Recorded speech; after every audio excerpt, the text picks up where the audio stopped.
Gula itu berperan penting dalam terjadinya gigi berlubang atau yang kita sebut sebagai karies nih.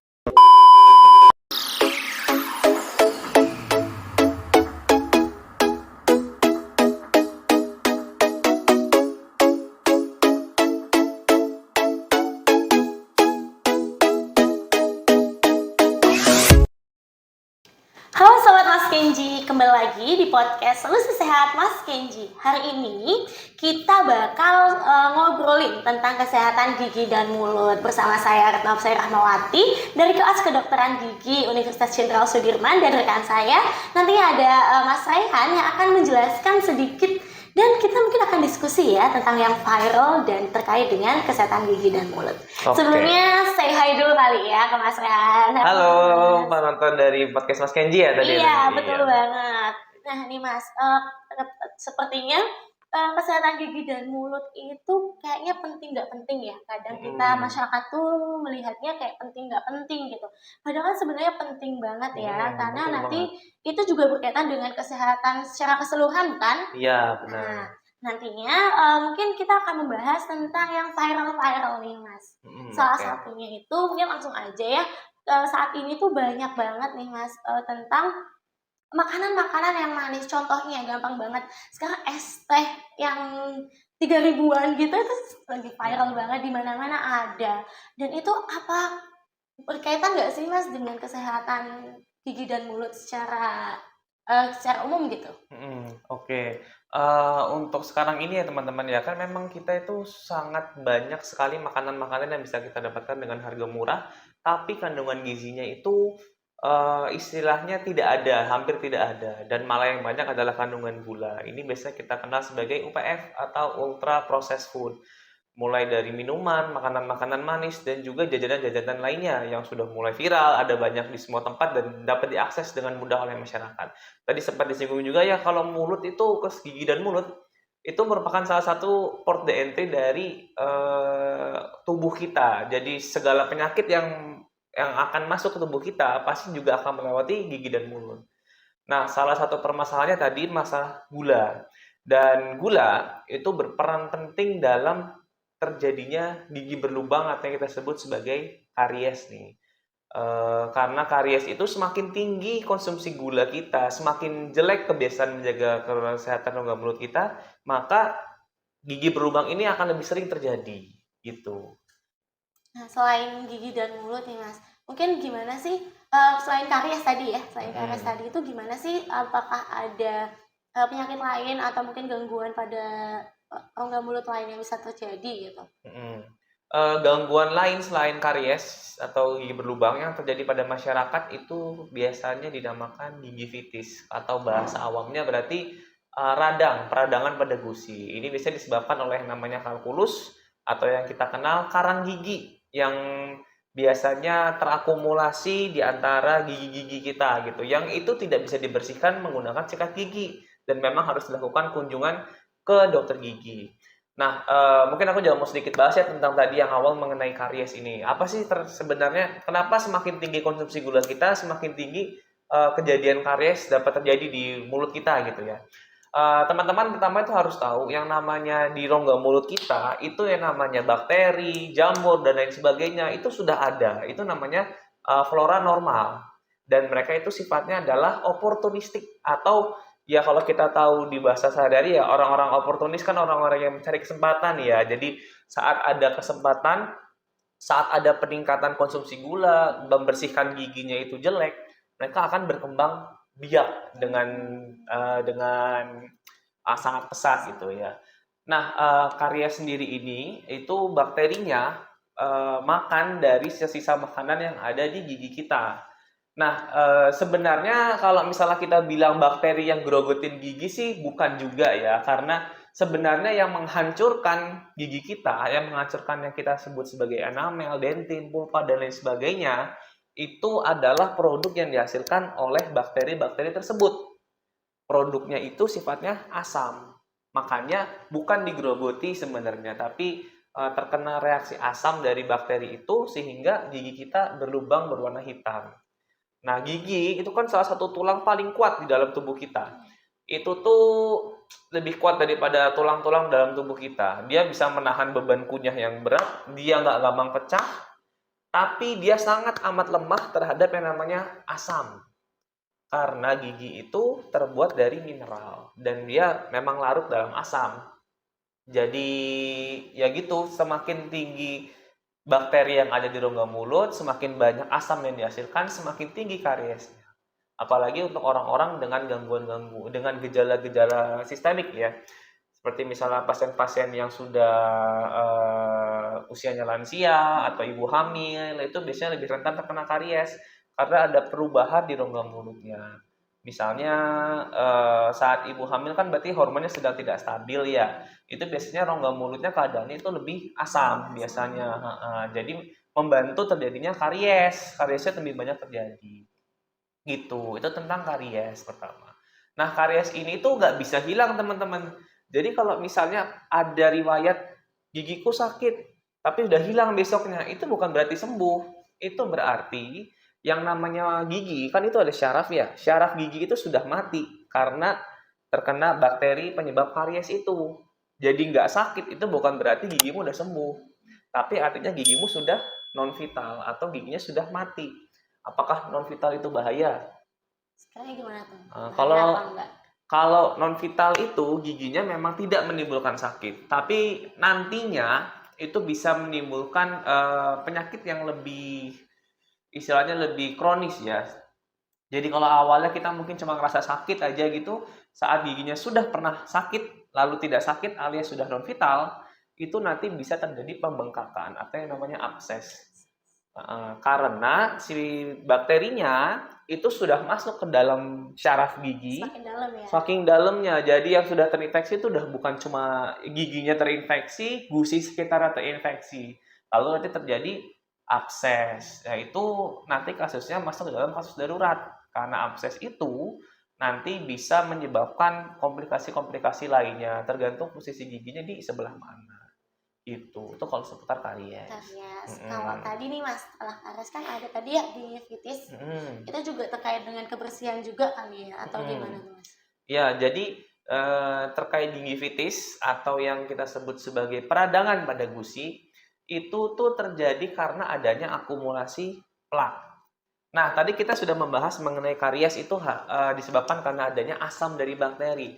Nah, sekarang teman-teman bayangkan ya, saat bakteri itu berkumpul membuat sebuah koloni namanya ya. Koloni itu nantinya akan berkumpul di gigi kita, akan terkena yang namanya mineral dan juga zat-zat lainnya dihasilkan oleh saliva atau ludah kita. Nah, itu nanti akan mengeras dan membentuk yang kita sebut sebagai kalkulus.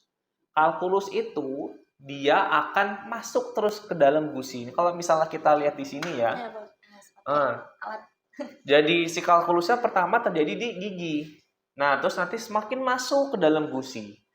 Semakin masuk ke dalam gusi menimbulkan yang namanya inflamasi atau perdarahan. Gitu. Jadi menimbulkan, kalau misalnya kita sikat gigi, kok sikat gigi berdarah ya? Yaitu karena ada kalkulus dan menyebabkan inflamasi. Biasanya kalau kita kenal tuh karang gigi gitu ya. Penyebabnya karang gigi. Nah, nanti itu sebenarnya di faktor dalam diri kita udah ada nih ya. Sudah ada. Karena tadi ada flora normalnya, ada bakterinya. Tapi dengan catatan ketika dalam jumlah yang sedikit dia bermanfaat gitu. Tapi ketika jumlahnya berkembang secara pesat itu akan merugikan. Ya, nah, jadi sakit gigi atau karies itu bukan cuma karena makanan manis aja ya Mas. Tapi banyak faktor yang menyebabkan. Nah, tapi dipicunya dari karena makan makanan manis atau dengan konsumsi gula yang tinggi gitu. Kalau normalnya atau idealnya kita tuh konsumsi gula itu maksimal berapa sih Mas? Oke, jadi kalau untuk konsumsi gula, teman-teman harus tahu nih, gula itu nggak melulu tentang yang manis-manis ya. Jadi kalau misalnya kita makan roti itu mengandung karbohidrat. Karbohidrat kan juga bentuk gula kompleks ya. Nantinya akan diuraikan menjadi gula-gula sederhana. Itu juga akan menjadi makanan dari bakteri-bakteri di rongga mulut kita. Nasi juga sama, apalagi nasi-nasi sekarang kan ya dibiarkan sedemikian rupa hingga rasanya enak gitu ya, biar manis gitu. Ya. Jadi semua makanan pokok itu mengandung gula. Nah, kalau konsumsi gula secara umum ya, maksudnya kalau kita kenal gula pasir itu sebenarnya sebanyak 4 sendok makan dalam satu hari gitu. Iya. Nah, itu juga jumlahnya sebenarnya masih tergolong tinggi gitu ya. Kalau sebisa mungkin sih kita tidak banyak mengkonsumsi Seminimal makanan-makanan mungkin ya. mengandung gula jajan-jajan gitu. Jajan-jajan. Ada sebuah penelitian juga yang menyatakan kalau semisalnya makan makanan snack manis itu kalau yang ideal itu cuma 1 sampai 3 kali dalam seminggu. Bukan sehari, tapi 1 minggu. Gitu. Sedangkan realitanya Kan kita pulang dari sekolah, pulang dari kuliah, pulang dari kerja, gitu beli ya. minum, beli boba, beli apa, udah itu setiap hari makan yang manis-manis, sikat giginya jarang. Apalagi makanan yang viral yang hits sekarang tuh tergolong semuanya manis yang kayak bener-bener coklatnya lumer kayak gitu. Walaupun enak sih ya, tapi ternyata itu merugikan kalau dikonsumsi terlalu banyak. Nah, Mas, kalau kita lihat berarti kan sebenarnya ada faktor eksternal dan faktor internal gitu ya, secara garis besar. Nah, gimana sih Mas sebenarnya apa sih yang bisa kita lakuin gitu untuk setidaknya jaga-jaga gitu, atau mungkin kalau sudah ada indikasi gigi lubang apa sih yang bisa kita lakuin? Oke. Kalau hal yang bisa kita lakukan untuk mencegah penyakit ini ya, karang gigi maupun tadi gigi bolong atau karies, tadi kan ada penyebab internal, ada penyebab eksternalnya juga ya. Nah, cara kita menangani juga ada cara menangani internal secara kita sendiri atau secara eksternal dengan bantuan orang lain atau dokter gigi. Nah, untuk kita sendiri itu kita dapat melakukan kebiasaan menjaga kesehatan gigi dan mulut yang baik. Sebenarnya simpel caranya, sikat gigi 2 kali sehari pada pagi hari dan malam hari. Kalau untuk pagi hari, idealnya itu saat kita bangun pagi itu kita sikat gigi, oke? Jadi jangan kita sarapan baru kita sikat gigi. Karena saat kita sarapan, kan saliva kita bekerja, ludah kita bekerja, membuat rongga mulut jadi asam. Sementara pasta gigi itu sifatnya pahit, basah gitu ya. Jadi saat kita gunakan pasta gigi setelah makan, sesaat setelah makan, yang terjadi adalah giginya akan tergerus abrasi gitu. Idealnya kita tunggu setengah jam, 1 jam. Atau bahkan kita bangun tidur, mandi dulu, sikat gigi dulu, baru makan. Nah, pada malam hari itu kita sikat gigi sebelum tidur berarti ya. Sebelum tidur. Lalu kalau misalnya teman-teman yang mau menggunakan obat kumur, itu boleh juga pakai obat kumur. Tapi diperhatikan juga, seidealnya itu menggunakan obat kumur yang non-alkohol. Kandungannya ya. Yang non-alkohol, yang nggak pedes gitu simpelnya ya. Carinya ya yang zero alkohol atau non-alkohol. Karena itu cenderung lebih aman. Karena kalau ada kandungan alkohol dalam obat kumur, itu nanti akan mengiritasi jaringan di rongga mulut kita. Ada beberapa orang yang alergi, jadi setelah kumur-kumur kok sariawan di mulut itu ada. Makanya gunakan yang non-alkohol. Selanjutnya untuk selain sikat gigi, berkumur, ada juga yang namanya flossing atau benang gigi. Di toko-toko online banyak, itu juga banyak apa? Itu juga banyak flossing. Itu flossing penting untuk membersihkan sisa-sisa makanan yang ada di celah gigi kita yang tidak tercapai oleh sikat gigi. Kadang-kadang susah gitu ya untuk Kadang-kadang susah dibersihkan. Makanya kalau dokter-dokter gigi di luar negeri, pastinya ditanya adalah apakah kamu sering flossing atau tidak. Itu juga penting, kebiasaan yang bisa kita terapkan. Lalu untuk perawatan eksternal nih dari dokter gigi. Ada beberapa kasus yang dimana memang tidak bisa kita kerjakan sendiri saat gigi sudah bolong atau ada karang gigi. Karena itu hal-hal yang tidak bisa kita bersihkan dengan sendirinya. Kita harus ke dokter gigi. Kapan sih kita harus ke dokter gigi? Kita ke dokter gigi minimal dalam 1 tahun itu 2 kali. Atau 6 bulan sekali untuk dilakukan pengecekan. Dan biasanya dibarengi dengan yang namanya scaling. Atau yang dikenal kita itu cuci gigi ya, buat membersihkan karang giginya gitu. Nah, nanti dicek juga, dok gigi saya ada yang bolong nggak? Nanti sama dokter giginya dicek, oh ini ada yang bolong 1, ada yang bolong 1.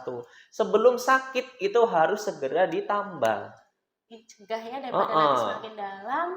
Jangan nunggu sakit dulu. Kalau nunggu sakit berarti sudah terlambat kejadiannya itu. Jadi mau nggak mau ya Ya kalau misalnya ternyata saat kita pemeriksaan sakit itu, oh masih bisa ditambal, ya sudah ditambal. Tapi kebanyakannya orang-orang itu datang ke fasilitas pelayanan kesehatan dengan kondisi gigi yang sedang sakit sekarang. Atau dulu pernah sakit, tapi sekarang baru mau ditambal karena nggak sakit. Nah kalau kayak gitu sudah telat. Biasanya alternatifnya ya kalau nggak dilakukan perawatan lebih lanjut, ya dicabut itu kan.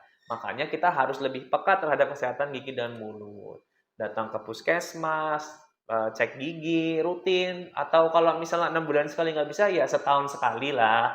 Setidaknya kita tahu kondisi gigi dan mulut kita. Kan nggak mau ya kita umur 40 tahun giginya sudah hilang semua gitu. Iya. Wah, ngeri gitu. Emang kadang tuh masyarakat tuh kadang mikirnya dokter gigi mahal nih Mas. Karena Hmm. apa? Karena kemungkinan sudah di step yang lanjut itu kali ya. Benar. Padahal sebelumnya kalau dicegah dari awal terjangkau kok ya. Apalagi Iya. sekarang ada puskesmas yang bisa membantu mengcover semuanya kan pakai BPJS gitu.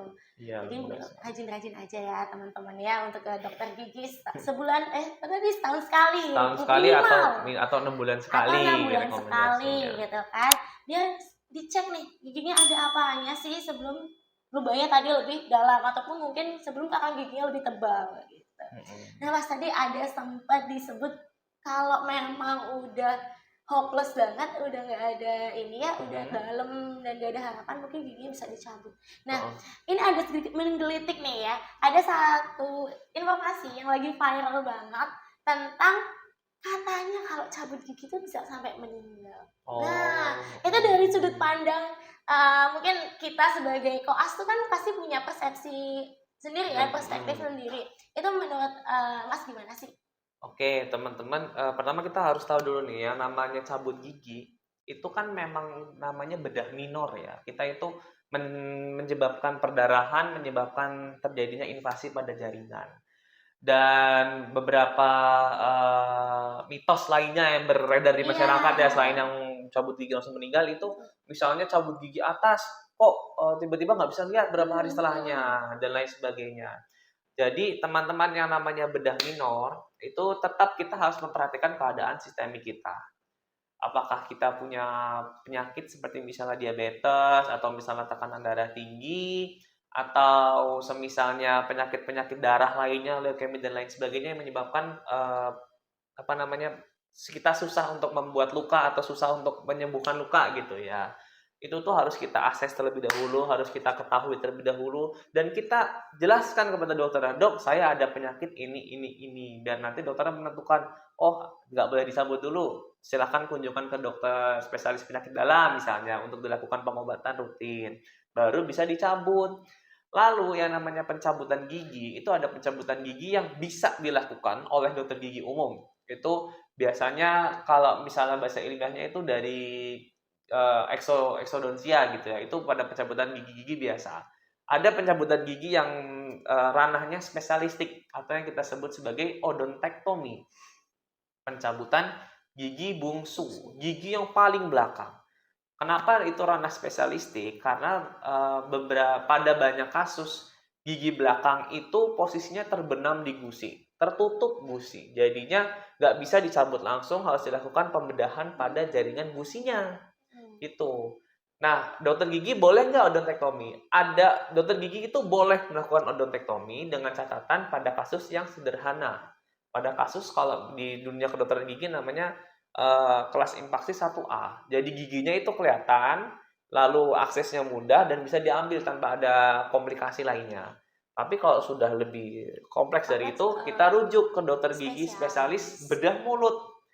Nah, nanti di sana direncanakan ini cabutnya mau gimana. Apakah dicabutnya itu dengan kondisi bius lokal gitu ya. Misalnya pasiennya masih sadar gitu ya, atau bius total. Jadi kalau bius total biasanya sekalian gitu. Misalnya ada 4 atas bawah gitu ya, kanan kiri, di bius total dicabut semuanya. Itu bisa lebih cepat. Itu. Nah, mengenai kasus yang lagi viral itu ada beberapa pandangan dari segi bidang kesehatan. Katanya memang ada keadaan sistemik pasien yang memang tidak tahu itu tidak diberitahukan, atau pasiennya memang tidak tahu karena tidak melakukan pemeriksaan, dan itu menyebabkan terjadinya komplikasi pasca pembedahan. gitu teman-teman. Jadi memang saat kita mau melakukan tindakan bedah mulut, odontektomi terutama ya, cabut gigi belakang, paling belakang dan bawah, itu susah misalnya. Ya lebih baik itu nanti kita minta rujukan ke dokter gigi umum, minta rujukan ke puskesmas. Dok, saya mau cabut gigi geraham belakang. Kira-kira bisa dirujuk nggak ya? Nanti kalau dirujuk silahkan ke dokter gigi spesialis bedah mulut untuk dilakukan tindakan bedah. Kan kalau beliau-beliau itu kan memang sudah Ya, lebih mengetahui ya lebih ahlinya pro gitu ya. untuk bedah-bedah mulut itu dia lebih pro dan bisa dapat meminimalisir resiko terjadinya komplikasi gitu. Jadi mungkin beberapa kasus yang viral ini mungkin pemeriksaannya Kurang komprehensif ya dalam pelaksanaannya, dan juga mungkin tadi pasien itu kadang belum tahu nih Mas, dia ada gangguan apa, jadi mungkin teman-teman yang nanti mau cabut mungkin harus cabut itu dalam kondisi yang lagi fit banget, dan mungkin dilakukan pemeriksaan terlebih dahulu deh. Lebih aman, biar lebih aman seperti itu. Nah, Mas, kalau misal tadi gigi yang dicabut ya, ada gangguan sampai katanya tadi kan ada sampai kebutaan. Itu sebenarnya alurnya gimana sih, Mas? Ini karena mitos banget nih, hampir semua masyarakat kadang tuh kalau ditanya pasti jawabnya kayak gitu, mengalami kebutaan, dan itu alurnya gimana? Ataukah sebenarnya ini kenapa sih iya, gitu iya, kok bisa sih sampai ada muncul gitu kan. Oke, jadi teman-teman, syaraf yang berhubung ke mata dan syaraf yang berhubung ke gigi itu sangat amat berbeda. Nah, kayaknya Ya, ada di sini ya. Penjelasannya. Nah, kita lihat. Jadi yang namanya syaraf itu ada syaraf yang langsung terhubung ke mata atau yang kita sebut sebagai syaraf optikus. Itu salah satu dari 12 syaraf kranial. Jadi itu kalau kita simplifikasi itu alurnya itu dari otak ke mata. Udah dari otak ke mata lurus itu. Jadi tidak ada yang namanya dia muter ke area gigi gitu, nggak ada. Itu namanya syaraf optikus kalau misalnya teman-teman mau tahu. Opticus tulisannya. Nanti kalau untuk gigi gerigi atas dan bawah itu melalui syaraf yang namanya trigeminal nerve. Itu dibagi menjadi 3. Ada syaraf ophthalmicus, ada syaraf maxillaris, ada syaraf mandibularis. Ya, jadi dari syarafnya aja kita tahu nih beda fungsinya. Beda fungsi, beda arah. Kalau optikus atau penglihatan ya fungsinya melihat, tidak bisa menggerakkan mata gitu. Sementara kalau syaraf pada gigi trigeminus tadi juga fungsinya sensoris, tapi untuk gigi gerigi, rahang atas, rahang bawah, dan juga area di bawah mata gitu ya simpelnya. Nah, saat kita dilakukan pencabutan, tidak akan ada yang namanya komplikasi menyebabkan kebutaan. Yang dapat menyebabkan kebutaan adalah saat dokter gigi melakukan pencabutan, tangnya masuk ke mata, itu bisa menyebabkan kebutaan. Ya, jadi kepleset jadi cabut gigi masuk ke mata, nah itu baru bisa menyebabkan kebutaan. Kalau pencabutan gigi biasa tidak menyebabkan kebutaan. Kalau kebutaan juga dapat disebabkan justru ya, misalnya gigi kita itu sakit, bengkak. Nah, kalau udah bengkak itu baru malah bisa menyebabkan kebutaan. Infeksi itu ya, infeksi udah menyebar. Infeksinya menyebar dari gigi ke rahang, nanti menekan syaraf penglihatan, bayangkan itu saat kita melihat kabur gitu. Syarafnya terhimpit, syarafnya lalu mati. Nanti kita baru nggak bisa melihat biasanya. Gitu. Kalau misalnya teman-teman mendengar ya berita-berita, ini tetangganya teman saya habis dicabut tiba-tiba nggak bisa lihat gitu ya. Kita lihat dulu teman-teman terakhir itu kapan dia dicabut dan kapan dia matanya pandangannya buram gitu. Kalau selisihnya sampai 6 bulan 1 tahun nggak berhubungan gitu. Dan orang-orang cenderung menghubungkan cabut gigi dengan kebutaan atau tidak bisa melihat. Itu karena cabut gigi adalah tindakan yang mereka anggap sebagai tindakan ekstrim. Yang menakutkan. Jadi segala hal yang setelah itu pasti dihubungkan dengan cabut gigi. Jadi tiba-tiba tekanan darahnya rendah, tiba-tiba pingsan, itu sering pingsan setelah 6 bulan pencabutan gigi, pasti dihubungkan cabut giginya lagi. Semuanya cabut gigi. Karena cabut gigi itu tindakan bedah yang paling besar saat itu mereka rasakan gitu. Kalau misalnya buat teman-teman yang sudah pernah menjalankan tindakan bedah kan cabut gigi doang gitu kan, dibandingkan dulu pernah di operasi usus buntu misalnya, itu nggak seberapa gitu kan. Karena yang namanya cabut gigi ya namanya bedah dan orang-orang takut. Jadi itu meninggalkan trauma di mereka, oh ini pasti buta gara-gara cabut gigi setahun yang lalu, yang nggak berhubungan, Jauh ya. kayak gitu jauh. Dan beritanya itu pasti temen Dari ini dari ke ini. temennya adiknya pamanku tuh kayak gini ya, itu alurnya terlalu jauh gitu, tidak runtut gitu ya, sangat amat tidak runtut itu. Kecuali kalau kita memang bisa melihat kalau komplikasi-komplikasi dalam pencabutan gigi itu biasanya seputar lukanya nggak bisa nutup dengan sempurna, ada rasa sakit, ada nanah gitu, tapi tidak sampai ke penglihatan. Dan biasanya komplikasinya dapat disembuhkan saat kita melakukan kontrol. Gitu. Secara cabut gigi jangan lupa kontrol gitu ya, untuk melihat gimana proses penyembuhannya. Nah, tadi ya Mas, mungkin kadang juga masyarakat tuh kurang aware gitu ya, dan padahal di puskesmas ada kok ya, ada perawatan gigi yang ditanggung gratis gitu ya dengan BPJS, tapi masih aja kadang tuh ada yang penasaran mungkin ya dengan tukang gigi yang padahal tukang gigi itu nggak ada sekolahnya ya Mas ya. Tapi masih aja ada gitu. Jadi mungkin buat teman-teman kita ingetin lagi nih, jangan macam-macam deh, jangan aneh-aneh gitu kan ke dokter gigi. Ayo ke fasilitas kesehatan terdekat yaitu puskesmas gitu. Atau di Kemeranjang juga ada. poli giginya keren banget, udah lengkap. Malah promosi ya. Iya dong, promosi dong. Oke. Mungkin banyak banget nih ya hari ini yang kita dapetin dari informasi dari Mas Rehan, yang semoga ini bisa tersampaikan nih ke teman-teman dan bisa diingat gitu kan, dan bisa diterapkan, jangan cuma diingat, diterapkan. Salah satunya tadi sikat gigi 2 kali. Mungkin itu aja kali ya. Terima kasih sebelumnya atas waktunya, dan terima kasih juga teman-teman udah dengerin podcast hari